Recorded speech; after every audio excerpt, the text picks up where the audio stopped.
Her true story, from California. My son texted, "You won't be joining us. My wife prefers to keep it only her family." After I paid for the whole vacation, so I froze the travel fund before takeoff. They boarded the plane. The card didn't. "You should understand your place. My wife prefers to keep the vacation just for her family. You've already done your part by paying." That was the text my son sent me at exactly 11:02 p.m. 2 nights before the family trip I had been planning, funding, and dreaming about for 3 years.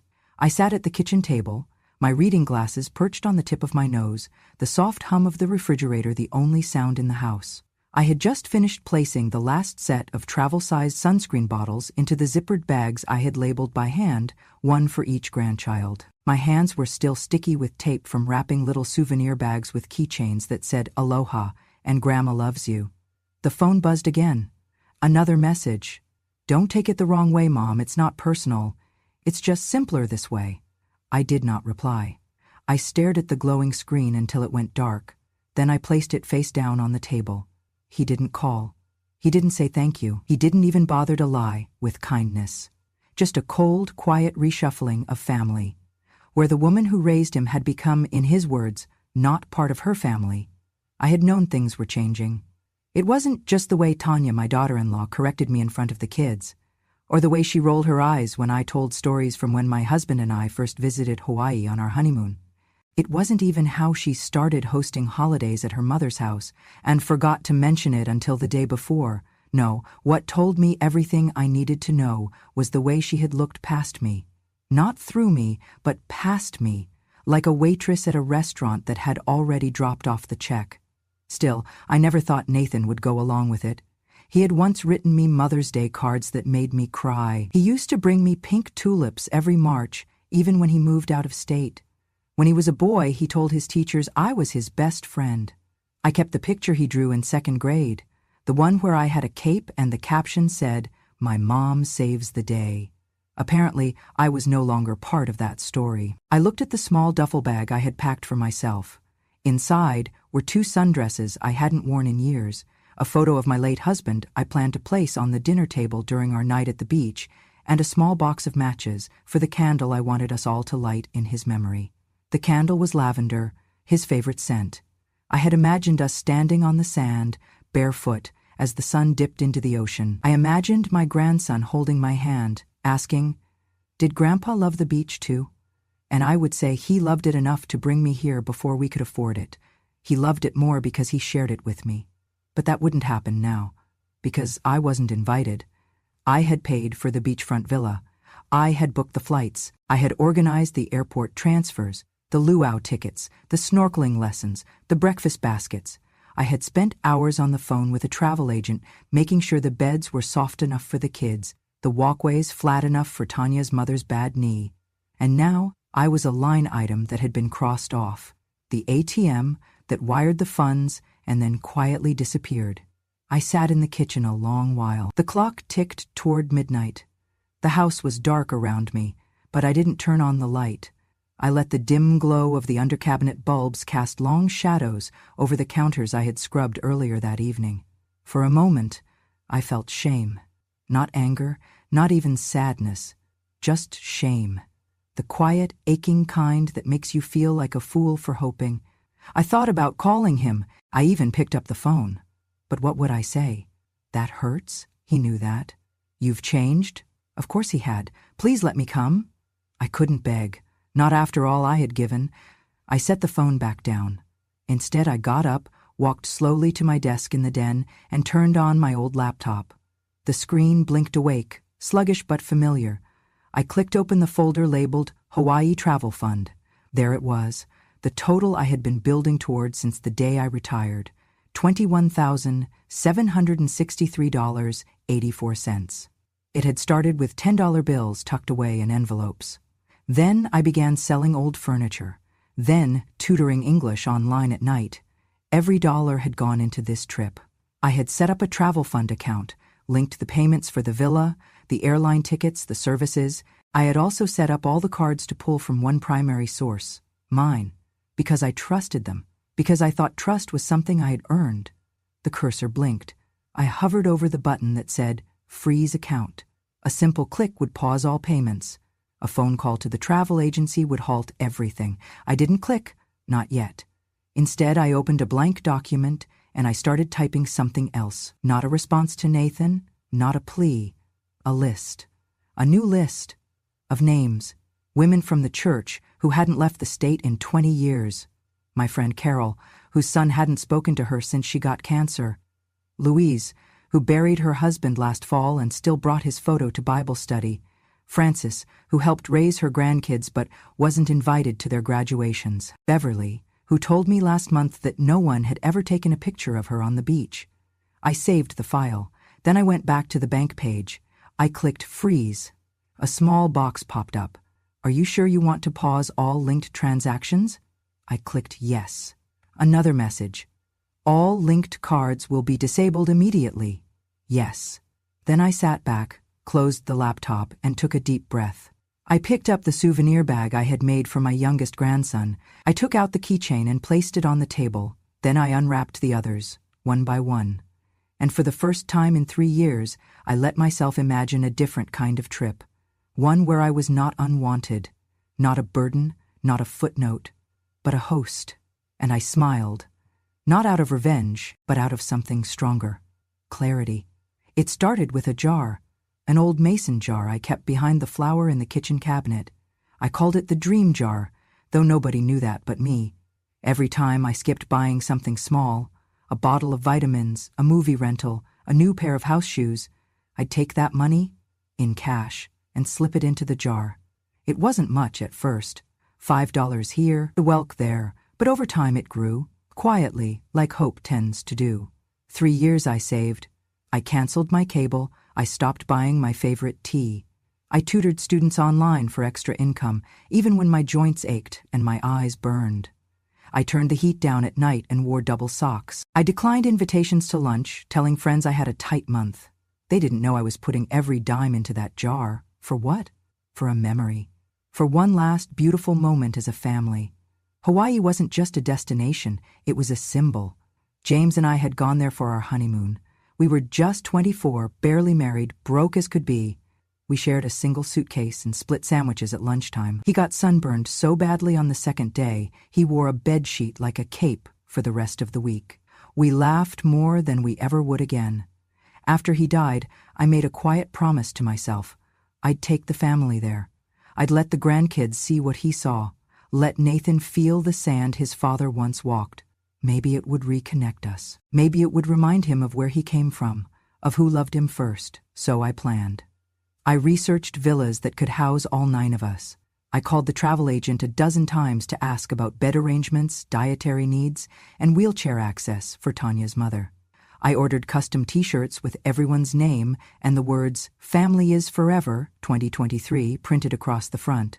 I chose a beachfront home with a fire pit. I imagined us sitting around it, lighting candles one by one, each of us saying a word to describe James. I would bring his photo, the one of him laughing with his head thrown back, sun in his hair, and I'd hold it while we all said something good. I imagined silence, then tears, then laughter, but mostly I imagined being seen, being thanked, being held. None of that happened. Because somewhere along the way, I stopped being part of the picture. I don't mean just the metaphorical one, I mean literally. I noticed it slowly. Fewer group photos. When they posed at Thanksgiving, Tanya would say, "Let's do one of just the kids." Then, "Let's do one with just our family unit." And by the time they were done, there wasn't time for one with me. At Christmas, they all wore matching sweaters, red with white trees. Mine was blue. I didn't even know there was a plan. Nathan would brush it off. "Oh, you're not into that stuff, Mom." But I was. I just wasn't asked. Tanya took over birthdays. She hosted everything at her mother's place. I was invited, but I felt like a guest. Once, she told someone, "Nathan's mom is here too," as if I'd wandered in uninvited. And always, she smiled like she didn't mean harm. But harm doesn't always come with raised voices. Sometimes it comes with exclusion. With omission, with being the one left out of every photo, every story, every seat at the table. But still, I planned. I held on, because this trip was going to bring us back together. Because once we were all under that Hawaiian sky, with waves whispering against the shore and children squealing in the sand.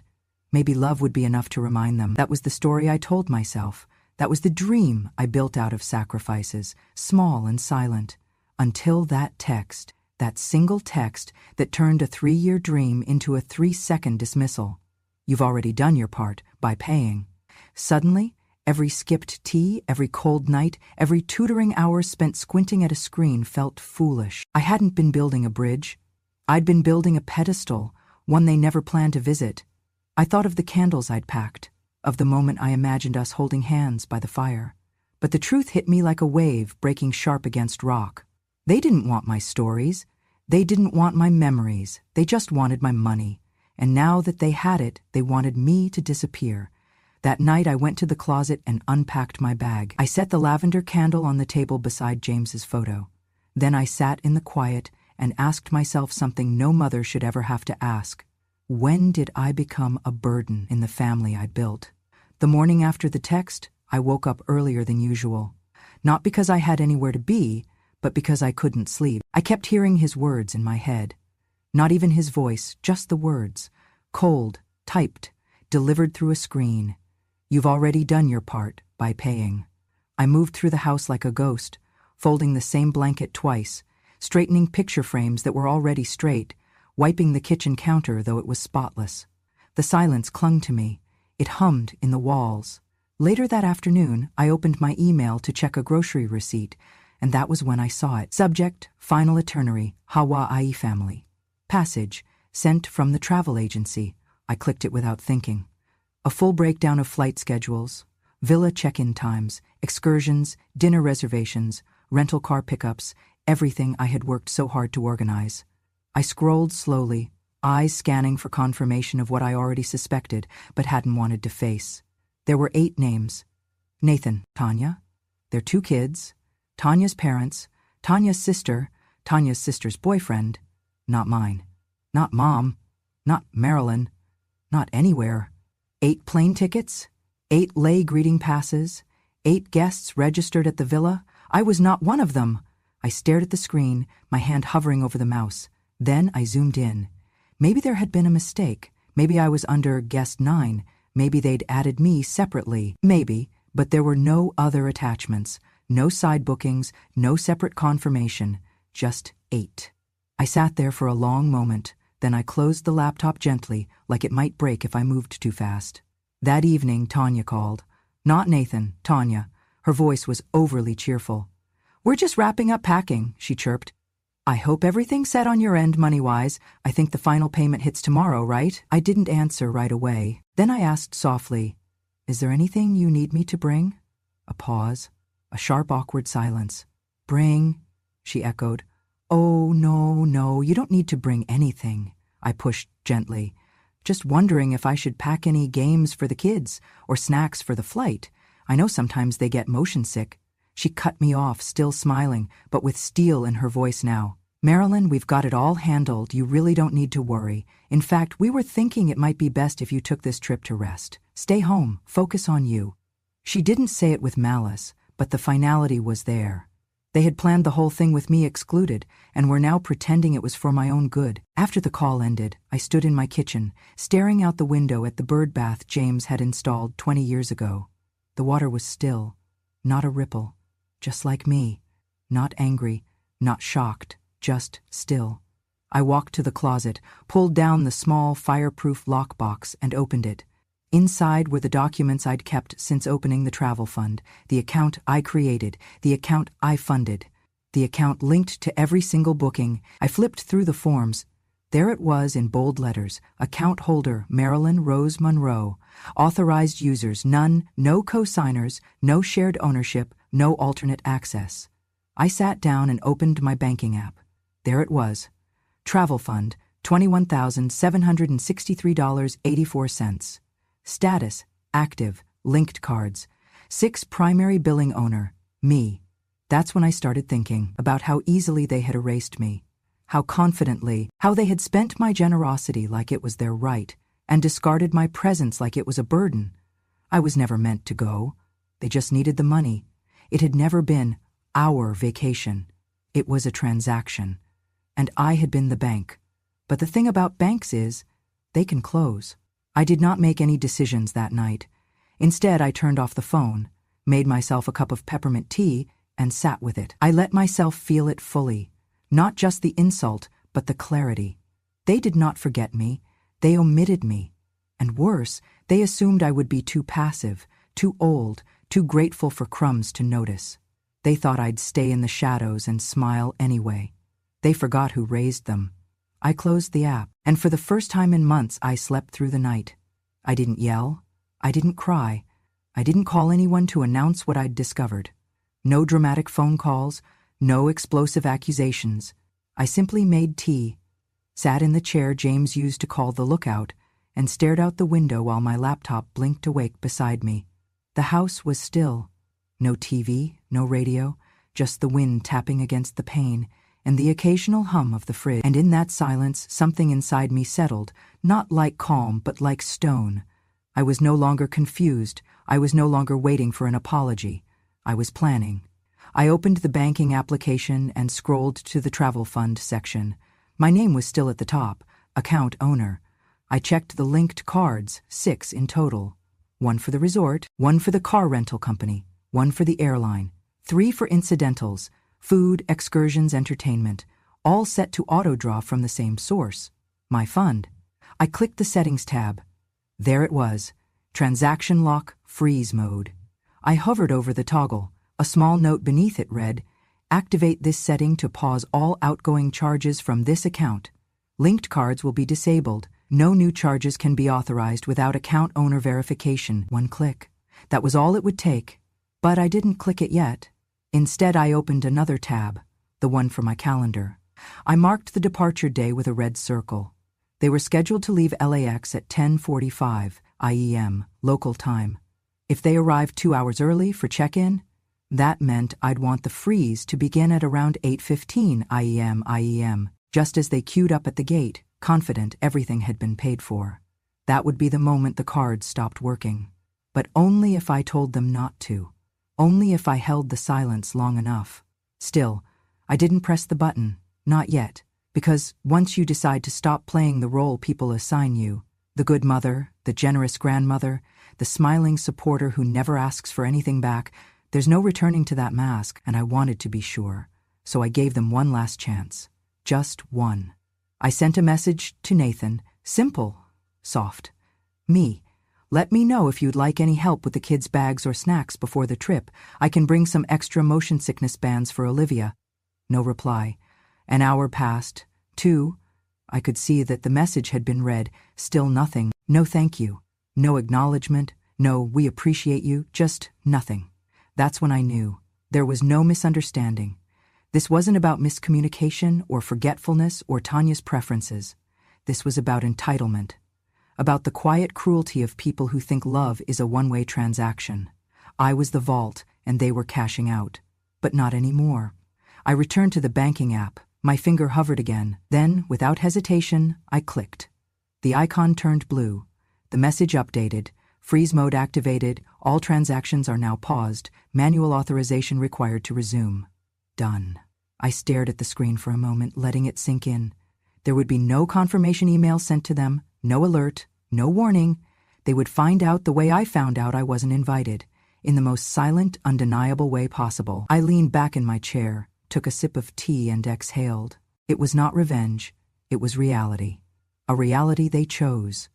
But that did not mean I had to fund it. Over the next 48 hours, I said nothing. When Tanya posted a photo of matching beach hats on social media, I didn't comment. When Nathan texted the family group chat a final, ready for takeoff message, I didn't respond. And when my youngest granddaughter sent me a voice note saying, "Grandma, we're going to see sea turtles," I saved it, pressed it to my heart, and said aloud, "I'm sorry, baby, but someone had to teach your parents the value of presents." Then I returned to my laptop and opened a new spreadsheet. This time, it wasn't for them. It was for me. I made a list titled, "Those Who Deserve to Be Seen." At the top, I wrote, Carol, Beverly, Louise, Frances, Nora, Denise, each one a woman like me, overlooked, underestimated, overused.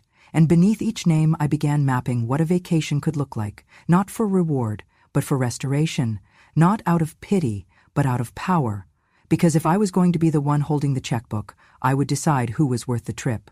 That night I slept with the window open. The wind whispered, like a secret finally spoken. They had their bags packed. They had their boarding passes printed. They thought the only thing left was the flight. But the flight runs on more than fuel. It runs on trust. And they had none left with me. They left for the airport with matching luggage, straw hats, and that soft, smug air people wear when they think everything has gone exactly according to their plan. Tanya posted a photo on Instagram from the backseat of the Uber, the kids grinning, Nathan making a peace sign, her own caption reading, "Off to paradise, family only," the last part cut like glass. I saw it while sitting at my kitchen table, sipping coffee from a chipped mug I had owned since before Nathan was born. The same mug he once made me breakfast in bed with when he was 9 years old. I did not like what I felt, but I did not look away. I watched their story unfold, frame by frame. At the airport, at check-in, at the gate, luggage stacked, kids jumping. Tanya's mother posed beside the airline sign like it was a red carpet. 8 smiles, no seat for me. Then the message came in. "Nathan, hey, getting weird error at check-in. Can you check the travel account real quick?" I didn't reply. 5 minutes passed, then another. "Nathan, they're saying the card was declined multiple times. You see anything on your end?" Still, I said nothing. Then the calls started. At first, 1 every 10 minutes, then every 5, then back-to-back. Voicemails followed. "Mom, it's me. Just give me a quick call, please." "Okay, I'm not sure what's going on, but we can't get the rental confirmed. It's saying funds unavailable. Can you look? Mom, please, the kids are freaking out. Just tell me if something happened to the account." I kept the phone face down. The clock read 8:27 a.m. The flight was scheduled to depart at 10:45 p.m. I pictured them standing at the counter, scanning and re-scanning those plastic cards, Tanya growing more frantic with each beep of denial, her parents asking questions in low, sharp tones, Nathan sweating, trying to pretend he was still in control. Then came a voicemail with a different tone, a low, urgent whisper. "Mom, I don't know what you did, but if this is because of the text, can we please talk?" No apology, no admission, just an offer to talk, now that their plans had fallen apart, and still I said nothing. The resort called next, not to my phone, but via email. Subject: Booking cancellation request confirmed. Dear Miss Monroe, we have processed the requested cancellation of your villa booking. Due to the account freeze, associated charges have been reversed. As per your authority as the sole account holder, no further action is required. We hope to welcome you in the future. I read it once, then twice, and finally I allowed myself a small, bitter breath of release. They would not be welcomed. Not there. Not now. Maybe not ever. At 10:40 a.m. Nathan texted again. "We're boarding. Call me, please." But I didn't.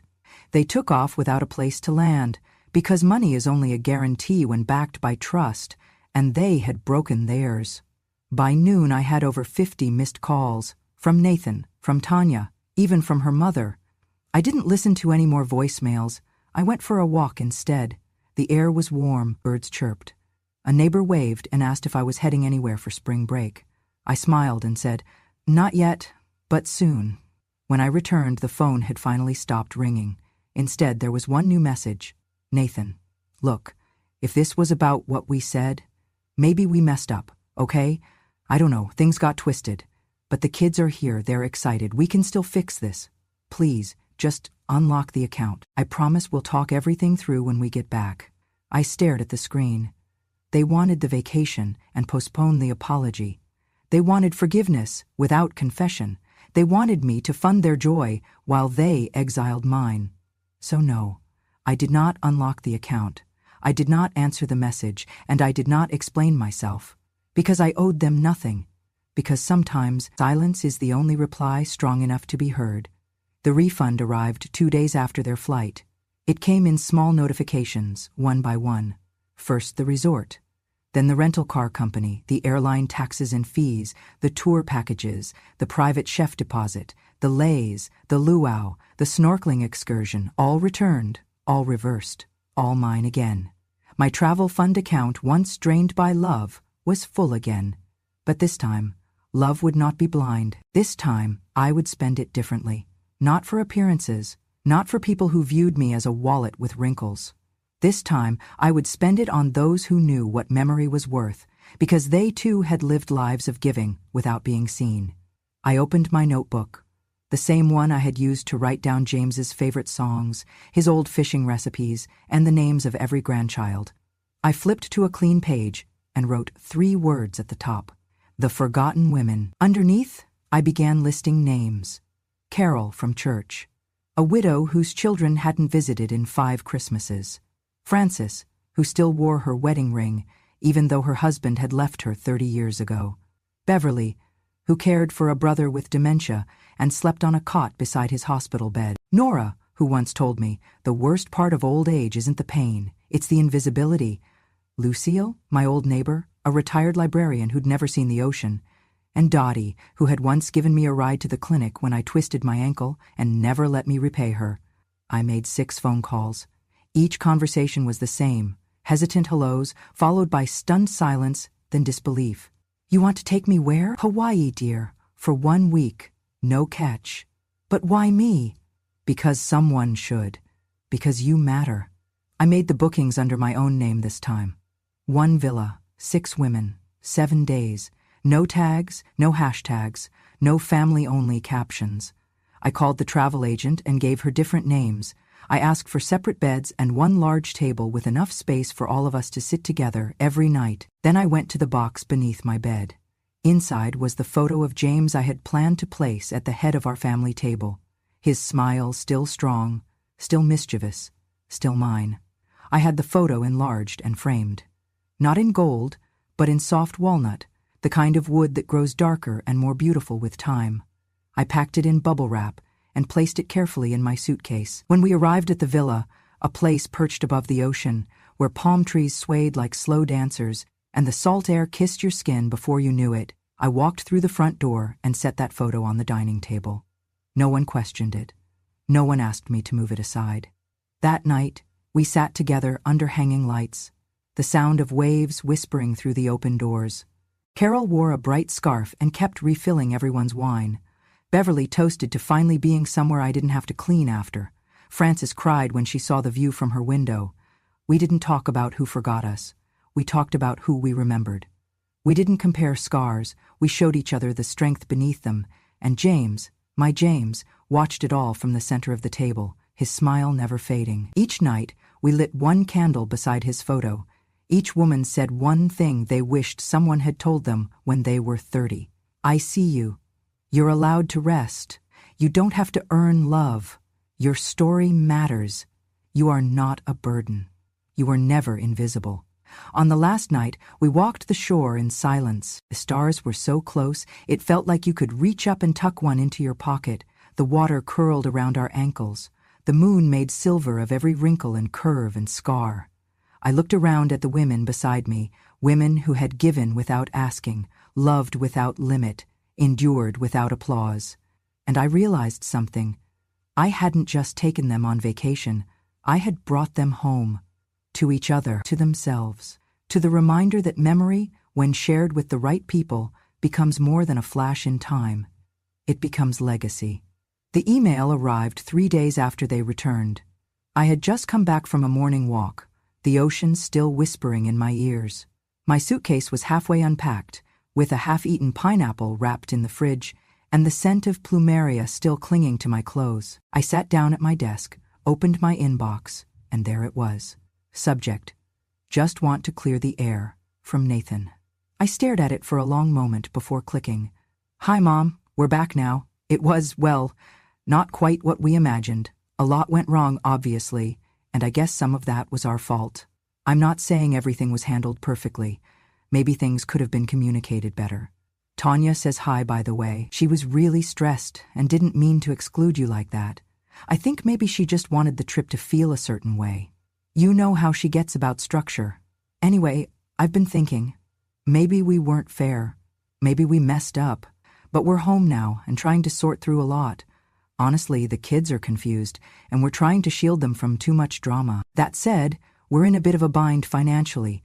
We had to rebook a bunch of stuff on credit, and it's kind of snowballing now. So I just wanted to ask, if you're able, could you maybe consider returning the original deposit we gave for the trip? Or even part of it? I know you probably feel hurt, but we're still family. Just let me know. Nathan, I read it once, then again, then a third time. Each time, my eyes found their way back to one sentence. If you're able, could you maybe consider returning the original deposit? I leaned back in my chair, letting the silence sit thick in the room. They wanted the money back. Not just an apology, not healing, not reconciliation. They wanted a refund. I thought about the word deposit, as if they had invested something, as if they had contributed to a collective vision. But they hadn't deposited anything but assumption.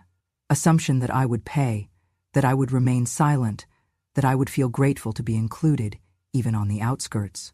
I clicked the Sent Items folder and found the original transaction. Every payment had come from my name, my account, my sacrifice. There had been no shared fund, no co-signed contribution, just me. They were asking me to give them my money to cover the cost of their choices. It would have almost been funny if it weren't so familiar. Because that's what mothers do, right? Pay the bill and swallow the insult. Hold the pain and hand over the blessing. Get erased from the photo but still by the frame. I closed my eyes and pictured the dining table in Hawaii. 6 women laughing, clinking glasses, passing bread. James smiling from the center, in his walnut frame. No demands, no expectations. Just presence. Just peace. Then I thought of Nathan's email. The absence of any real apology, the presence of excuses, the convenient inclusion of Tanya's stress, and the vague suggestion that I should just understand. But understanding doesn't mean surrender, and love without respect is not love at all. I reopened the email, hovered over the reply button, then closed it again. There was nothing I needed to say. Because if you need to explain why you won't refund betrayal, the person asking never deserved an explanation in the first place. I folded the laptop shut and went to the kitchen. I poured a glass of iced tea and looked out the window. A bird dipped low across the yard, brushing past the wind chime James had bought on our 35th anniversary. It sang a note as light as memory, and I smiled. I may not have received a true apology, but I no longer needed one, because I had something better. I had clarity, and I had kept what was mine. I sat on the beach, toes buried in the warm, forgiving sand, watching the tide roll in like breath itself. The sky was the kind of pink that only appears in postcards or memories you swore you'd forgotten. Behind me, the villa glowed with the sounds of women laughing, not loudly, not for show, but in that low, full way that comes from somewhere deep, from someplace healing. Frances was telling a story about the time she took the wrong bus and ended up 3 towns away from her wedding rehearsal. Carol was trying to teach Beverly how to hula with a flower tucked behind one ear. Dottie was singing an old lullaby under her breath. And Nora, sweet Nora, was writing a postcard to herself, addressed to the home she said no one had written to in over a decade. I watched them and thought, this is what family looks like when no one's trying to impress each other. Just presence. Just joy, just permission to be. It had taken me a long time to understand that love doesn't come with volume, it comes with consistency, with showing up, with listening, with choosing someone even when they're no longer convenient. That night, after dinner, we gathered outside on the patio. I pulled out the candle. Lavender, the last one. I had brought 7. 6 were already lit, each one by a different woman, each one carrying a memory, a name, a goodbye they'd never been allowed to say aloud. Now it was my turn. I set James's photo at the center of the table. The women fell quiet. I held the matchstick in my hand. This, I said softly, was supposed to be for all of them, for my family. But I think maybe it was always meant for this. I struck the match. The flame flared, then steadied. I lit the candle and watched the wax begin to melt, slow and certain, like time itself. One of the women, Beverly, reached over and touched my hand. I didn't think I'd feel this again, she whispered. Peace, gratitude, like I mattered. She looked at me, tears welling in her eyes, and I didn't think it would come from someone like you. Someone like me? I asked, smiling. Someone who knows, she said, what it's like to give everything and still be left outside the door. I didn't respond. I just held her hand a little tighter. After the candle burned for a while, I stood up and walked down to the edge of the beach. The women followed behind me, slowly, barefoot, each carrying a seashell or a ribbon or a single written name tucked in their pocket. We formed a circle in the sand. No ceremony, no script, just silence. And then I said it, not to them, not even to James, but to the part of me that had needed to hear it most. I'm not sad anymore. Because I wasn't. I wasn't angry either. I wasn't waiting for Nathan to call. I wasn't hoping Tanya would realize what she'd done. I wasn't holding out for some teary reunion where everyone finally understood how much I had carried. I had stopped carrying it. And for the first time in decades, I felt light. I thought about that email, that pathetic, calculated attempt to turn apology into negotiation. I thought about the years I spent trying to be enough for people who only saw me when they needed something. And I smiled. Not the kind of smile you wear at family gatherings where you're handed a paper plate and told to sit at the kids' table because there's no more room. No. This was the kind of smile that comes when you realize you were never the problem. You were just giving your best to people who'd already decided it wasn't enough. That's when the words came. Quiet as the wind. Kindness breeds entitlement. So I erased that kindness. And now I owe nothing to anyone. Not because I was bitter, because I was finally free from expectations that had only ever drained me. Free from the weight of false belonging. Free from the performance of motherhood that required constant sacrifice without ever being asked, "And what about you?" I stood at the shoreline and let the waves come to me. They wrapped around my ankles and pulled at the sand like they were saying, "Let it go." So I did. I let go of the dream of a family that would hold space for me. I let go of the house I helped build, but was never welcomed in.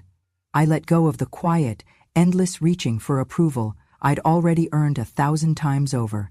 And what remained was this: a handful of women, a villa glowing behind us, a husband's smile frozen in a photo, and a heart no longer begging to be seen. I turned back and looked at them, my chosen family, and thought, I was never left behind.